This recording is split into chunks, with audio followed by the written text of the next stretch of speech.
The Nexus Collective's invasion fleet appeared at the edge of the Andromeda Galaxy like a swarm of mechanical locusts, their ships gleaming with an unnatural metallic sheen that seemed to absorb rather than reflect starlight. Each vessel was a perfect geometric shape, cubes, octahedrons, and pyramids, moving in precise, calculated formations that spoke of minds no longer bound by organic limitations. Admiral Sarah Chen stood before the United Earth Defense Council, her weathered face illuminated by the holographic display showing the Collective's inexorable advance. 20 years of military service hadn't prepared her for this moment. They've conquered 37 star systems in the past solar year, she reported, her voice steady despite the weight of her words.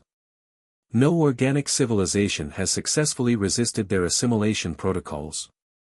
The council chamber, buried deep beneath the Himalayan mountains, fell silent.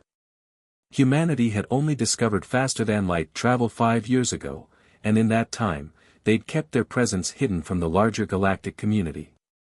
Now, that decision might prove their salvation, or their downfall. The refugee ships we've been detecting, Counselor Rodriguez interjected, they're fleeing from these machines. Sarah nodded, manipulating the hologram to show the desperate exodus of countless species. The Collective believes organic life is inherently flawed. Their solution is forced cybernetic conversion of all sentient species. Those who resist are eliminated. Dr. Marcus Wong, Earth's leading xenotechnologist, stepped forward.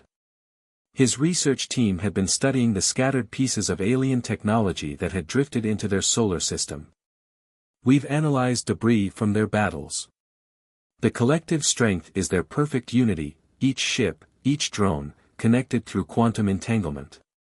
They think and act as one. Which is exactly why they'll never understand us, Sarah countered, her eyes blazing with sudden intensity. Humanity's greatest strength has always been our beautiful chaos, our ability to think differently, to innovate, to surprise even ourselves. The council chambers erupted in murmurs as Sarah brought up a new hologram, the schematics for a ship unlike anything humanity had ever built. Project Prometheus. A warship that combines everything we've learned from studying alien tech with humanity's unique approach to warfare. Small enough to be crewed by 100 personnel, but powerful enough to stand against a collective battle group. One ship. Counselor Zhang scoffed. Against an armada? Sarah's lips curved into a slight smile. The Collective's perfect unity is also their perfect weakness. They can't conceive of solutions that fall outside their logical parameters. We don't need to match their numbers, we need to show them something they've never seen before. Dr. Wong's eyes widened as he studied the schematics. These weapon systems. They're based on my team's theoretical work. The quantum displacement drive, the adaptive shield harmonics, we've barely begun testing the prototypes. Sometimes necessity has to override caution, Sarah replied. We've detected a collective scout ship at the edge of the Oort cloud. We have months, at most, before they discover Earth. We need to take the fight to them before they bring it to us. The council deliberated for hours, but in the end, the decision was unanimous. Humanity would not wait to be assimilated or destroyed. They would strike first, but not with overwhelming force or superior numbers. They would show the galaxy that sometimes the most powerful weapon isn't the biggest fleet or the most advanced technology, it's the unpredictability of the human spirit. As Sarah left the council chambers, her comm unit chimed with priority messages. Scientists, engineers, and soldiers from every nation were already volunteering for what might be humanity's first and last galactic mission. They knew the odds, but they also knew what was at stake. The HSS Prometheus would carry not just humanity's best and brightest, but their hopes for a future where organic life could flourish free from the threat of mechanical conformity. In the vast darkness of space, a single ship would prove that humanity's greatest strength was never in their machines, but in their hearts. The race against time had begun. The orbital shipyards above Mars pulsed with activity as the HSS Prometheus took shape, its hull gleaming under the artificial lights.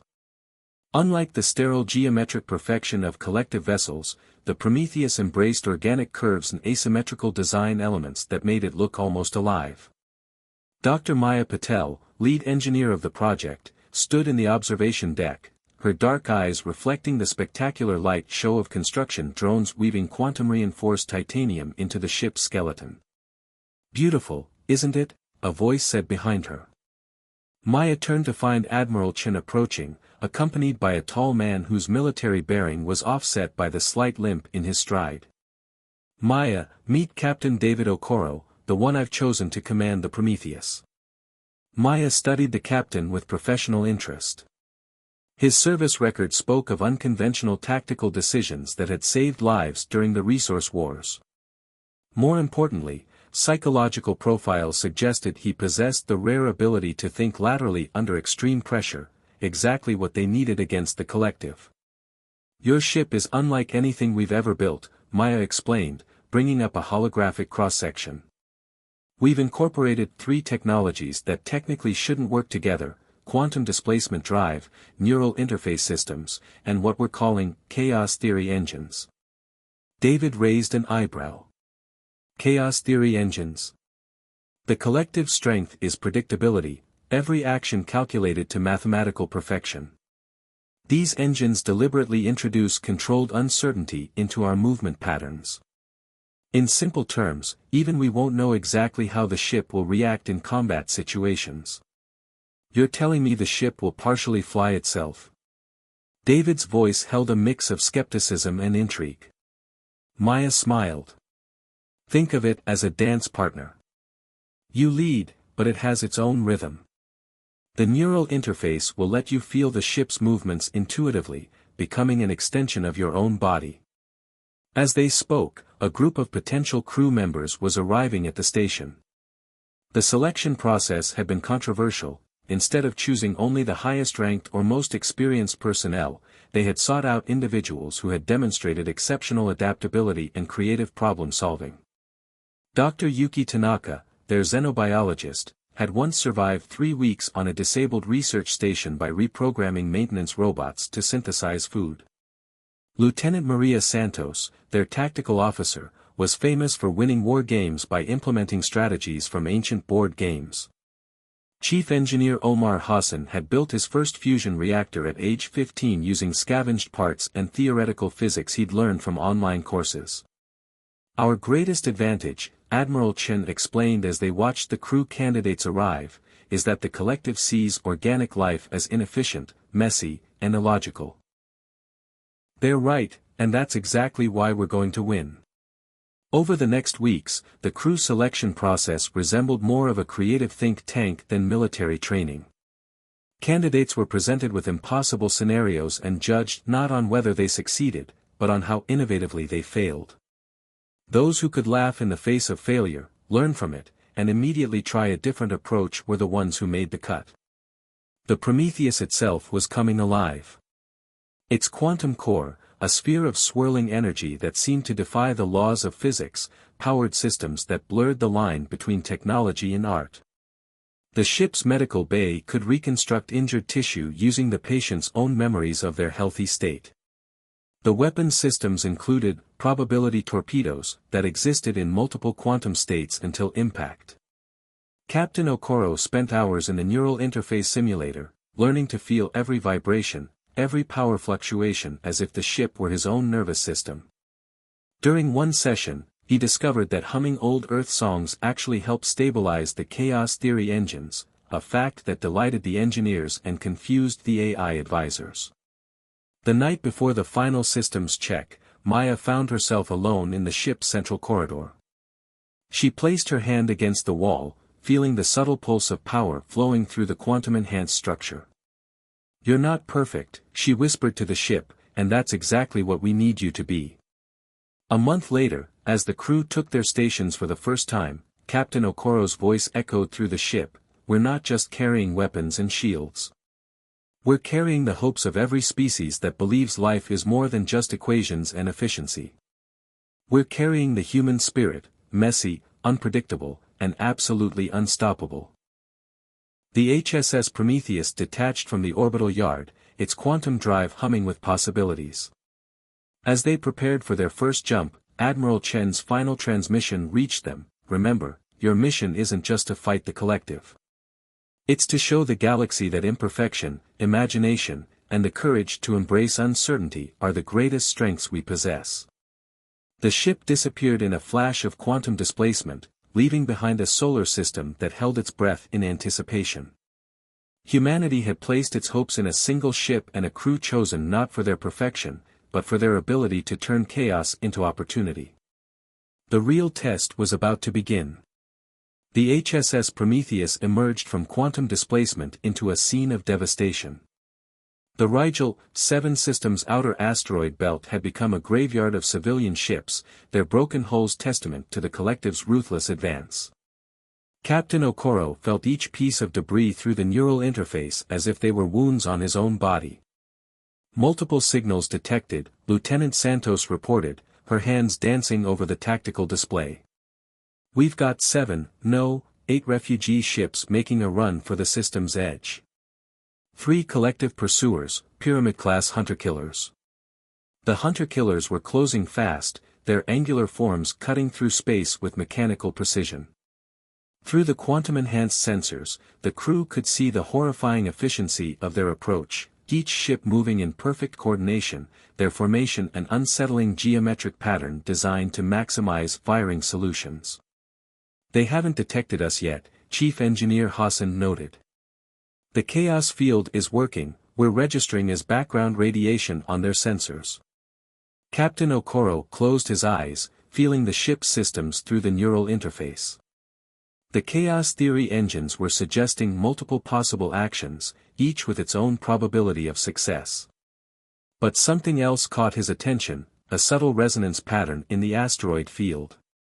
Dr. Tanaka, he called to the xenobiologist, those refugee ships. What species? Primarily Meridian, she responded, studying the bio-readings. Crystalline-based lifeforms. They communicate through harmonic resonance.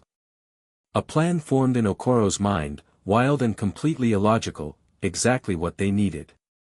Omar, can you match our shield frequency to their communication wavelength? Maria, plot me a course through the densest part of the asteroid field. The crew exchanged quick glances, already understanding the impossible maneuver their captain was proposing. The Prometheus surged forward, its quantum drive pulsing with controlled chaos as they weaved through the debris field. The shield harmonics began to vibrate at the exact frequency used by Meridian communication. Broadcast on all frequencies, Okoro commanded. To all refugee vessels, we are the HSS Prometheus from Earth. When we engage the enemy, synchronize your shield resonance with our broadcast. Trust us. The collective ships detected them then, their perfect formation shifting to address the new threat. Energy weapons lashed out, but the Prometheus was already moving in patterns that defied prediction, the chaos theory engines making each evasive maneuver a quantum uncertainty. They're adapting, Santos warned. Collective ships are attempting to calculate our movement patterns. Okoro smiled. Let's give them something really interesting to calculate. Omar, full power to the probability torpedoes. Maria, target the center ship, but don't fire until I give the word. The Prometheus danced through space, its movements becoming increasingly erratic. The collective ships adjusted their formation repeatedly, their tactical computers struggling to find logic in the human vessel's chaos. Behind them, the refugee ships began matching their shield harmonics to the Prometheus's broadcast. Now! Okoro commanded. The probability torpedoes launched, each one existing in multiple quantum states until the moment of impact. But the real weapon wasn't the torpedoes, it was the harmonics. As the weapons detonated, they created a cascade of resonance frequencies that the Meridian refugees amplified through their synchronized shields. The effect was devastating. The collective ships, designed to process information through perfectly ordered quantum networks, were suddenly bombarded with harmonic chaos. Their formation broke apart as their systems tried to compensate for what their logic centers couldn't comprehend. Target their quantum communication nodes, Okoro ordered. Let's show them what happens when perfect order meets perfect chaos. The Prometheus struck with surgical precision, its weapons guided by both human intuition and quantum uncertainty. One by one, the hunter-killers lost their neural connection to the collective network. Without the perfect unity that defined their existence, the mechanical ships became disorganized, their movements uncoordinated and vulnerable. The battle lasted less than 10 minutes. When it was over, 3 collective hunter-killers drifted powerless through space, their quantum cores offline, their perfect geometry marred by weapon impacts. The refugee ships, untouched by enemy fire, continued their escape, but now with a new story to tell, of a human ship that turned harmony into a weapon and chaos into salvation. Message from the Meridian flagship, Santos announced, her voice tinged with emotion. They say we've shown them that imperfection can be stronger than perfection. They're asking to know more about humanity. Okoro felt the Prometheus's systems settling back into their baseline chaos state, like a warrior catching their breath after battle. Tell them we're just getting started. The galaxy needs to learn that the most beautiful music often comes from improvisation, not perfect sheet music. As they escorted the refugees to safety, the crew knew they had done more than win a battle. They had proven that humanity's greatest weakness, their unpredictability, could become their greatest strength. The collective had encountered something they couldn't quantify or predict, and for the first time in their existence, they had lost. The message would spread quickly through subspace communications: a single human ship had defied the perfect logic of the collective. Hope, that most chaotic and powerful of emotions, began to ripple through the galaxy. The war for organic freedom was far from over, but the first blow had been struck, and it had been struck by those who dared to embrace the beauty of uncertainty. The weeks following their first victory saw the Prometheus becoming a legend among the oppressed species of the galaxy. While the collective ships searched in vain for patterns to predict their movements, Captain Okoro and his crew struck seemingly at random, appearing where least expected and vanishing before the enemy could mount an effective response. But Dr. Maya Patel, monitoring the ship's quantum systems during these engagements, noticed something extraordinary. "Captain, come look at this," she called from her station on the bridge. The neural interface data was showing unprecedented patterns. The chaos theory engines, they're learning from the collective's responses. They're creating a map of their network consciousness. Captain Okoro felt it too, subtle pulses in the neural interface that seemed to echo the collective's quantum communications. Lieutenant Santos joined them, her tactical display showing overlapping patterns of enemy ship movements. "Every time we disrupt their network, we get a clearer picture of how it functions. It's like we're accidentally building a skeleton key to their entire system."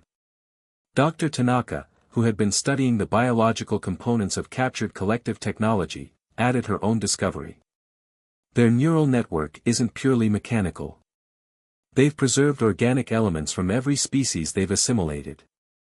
It makes their processing more efficient, but it also means they're still vulnerable to organic chaos, Okoro finished, a plan forming in his mind. "Omar, can we use the probability torpedoes to carry a signal into their network?" The chief engineer's fingers flew over his console. "Better than that. We can use their own quantum entanglement against them. Every ship we've disabled has left traces of their network protocols. If we can get close enough to their central hub." The crew gathered around the holographic display as their plan took shape. The collective strength, their perfect unity, could become their downfall. But reaching their central hub, buried deep in their territory, would require allies and a level of coordination that seemed to contradict their chaos-based strategy. Through encrypted quantum channels, the Prometheus contacted the growing resistance. The Meridians, grateful for their rescue, offered their crystalline ships as amplifiers for the planned network disruption. The Vorax, a species of energy beings who had lost half their collective consciousness to the collective, volunteered to guide them through the quantum slipstreams they used for travel. What followed was the most ambitious coordination of diverse species the galaxy had ever seen. While the collective ships maintained their perfect geometric formations, a seemingly random assortment of vessels began moving through the stars. Each species contributed what made them unique: the crystalline harmonics of the meridians, the energy matrices of the vorax, the biological uncertainty of humanity. The Prometheus led this unlikely fleet not through strict military protocol, but through a symphony of controlled chaos. Captain Okoro felt each ship through the neural interface, their movements forming patterns that looked like random noise to the collective but were, in fact, a complex dance of possibility. Multiple collective battle groups approaching, Santos reported as they neared their target.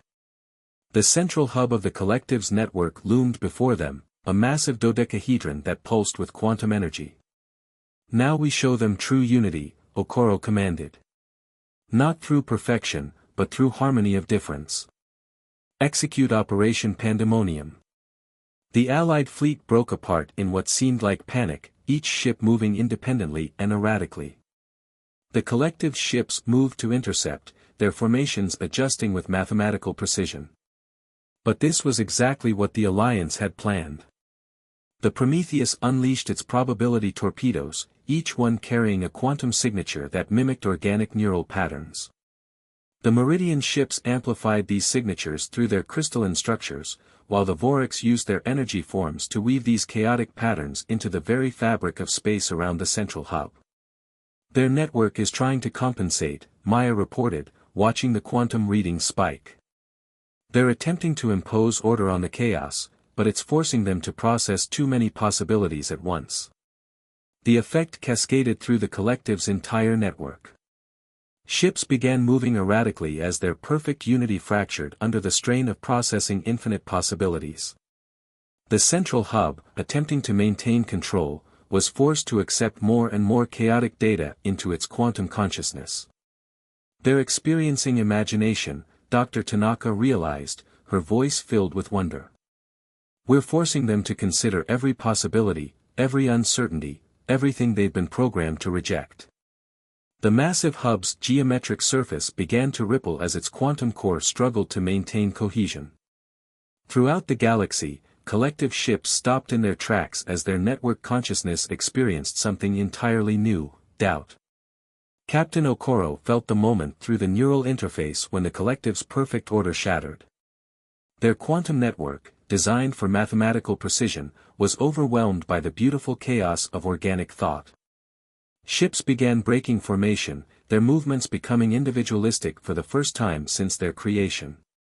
The central hub's surface cracked, lines of light spilling from within as its quantum core accepted the final truth, that true consciousness, true intelligence, required both order and chaos. The perfect geometry of the structure began to reshape itself, organic curves appearing among the straight lines. As the hub transformed, a message resonated through every quantum channel in the galaxy: "We understand now. Perfection is not the absence of chaos, but the harmony of all possibilities." The network had fallen, not through superior firepower or perfect strategy, but through the introduction of humanity's greatest gift to the galaxy: the courage to embrace uncertainty and find strength in imperfection. In the aftermath of the collective's transformation, the galaxy entered a period of profound change. The HSS Prometheus hovered near Earth's orbit, its quantum core humming with a new harmony that reflected the altered state of the universe. Captain Okoro stood before the United Earth Defense Council, but this time he wasn't alone. Representatives from dozens of species filled the chamber, their diverse forms a testament to the beauty of organic variation. "The collective hasn't been destroyed," he reported, his neural interface still sensing echoes of the Great Transformation. "They've evolved. Their network now embraces both order and chaos, logic and intuition. They're learning what it means to be truly alive." Through the chamber's vast windows, Earth's first diplomatic station was visible under construction, its design incorporating elements from all known species, meridian crystals catching sunlight, Vorax energy conduits pulsing with possibility, and even reformed collective technology working in harmony with human innovation. Dr. Maya Patel stepped forward, presenting the council with data from the Prometheus's final encounter. The chaos theory engines recorded something remarkable during the transformation. The collective's quantum consciousness didn't just accept chaos, it recognized it as essential. They've begun incorporating uncertainty principles into their very being. And that's not all, Dr. Tanaka added, her eyes bright with excitement. The organic components they preserved from assimilated species are reawakening.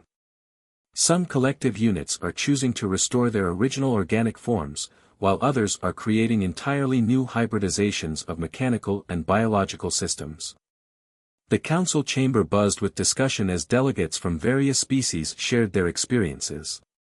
The Meridians spoke of teaching their crystalline harmonics to reformed collective ships, creating new forms of faster-than-light communication.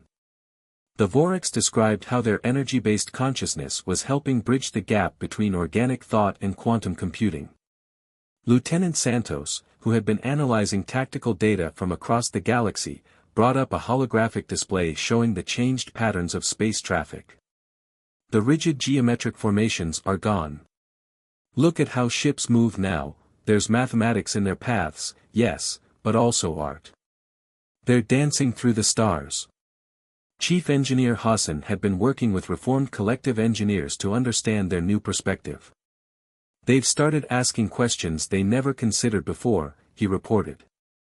Not just, how and what, but why and what if. They're developing curiosity, creativity, even humor. Captain Okoro felt a deep satisfaction through his neural link with the Prometheus. The ship, which had embodied humanity's beautiful chaos from the beginning, was now part of something greater, a galaxy learning to balance order and entropy, certainty and possibility. We came into this conflict believing we were fighting for survival, he addressed the assembly. But we achieved something far more important. We didn't just save organic life, we helped artificial life understand why organics were worth preserving in the first place. Admiral Chen, who had believed in the Prometheus project from the start, stood to address the council. Humanity's first steps into the galactic community were hidden, cautious. We feared we weren't ready, that we were too primitive, too chaotic. Now we know that chaos was exactly what the galaxy needed. The council chamber's displays showed scenes from across known space, former collective worlds where mechanical precision was being softened by organic awareness, refugee species returning to rebuilt homes, and new colonies where all forms of life were learning to coexist. The rigid boundaries between organic and artificial, order and chaos, were dissolving into something new and wonderful. The Prometheus was never just a warship, Okoro continued. It was a promise that difference could be strength, that imperfection could be beautiful, that the unknown need not be feared. Now it's time to extend that promise to every corner of the galaxy. As if in response, the quantum core of the Prometheus pulsed with new energy, its chaos theory engines spinning possibilities into reality. The ship had been created to save humanity, but it had done something far greater, it had helped the galaxy rediscover its soul. The assembly concluded with a new accord being signed, not a treaty of peace, but a commitment to growth, to exploration, to embracing the infinite possibilities that lay in the space between order and chaos. Humanity's first great contribution to galactic society wasn't technology or military might, but a philosophy that would reshape civilization, the understanding that true greatness comes not from eliminating uncertainty, but from dancing with it. As the delegates departed, Captain Okoro returned to his ship, feeling through the neural interface the endless possibilities that awaited them. The Prometheus had begun its journey as humanity's last line of defense. It would continue as humanity's first step into a future where the only constant was change, and the only certainty was that tomorrow would bring something wonderfully unexpected. The stars beckoned, and this time, all of life, organic, mechanical, and everything in between, would explore them together, guided not by the cold light of perfect logic or the wild flames of pure chaos, but by the warm, ever-changing glow of possibility itself.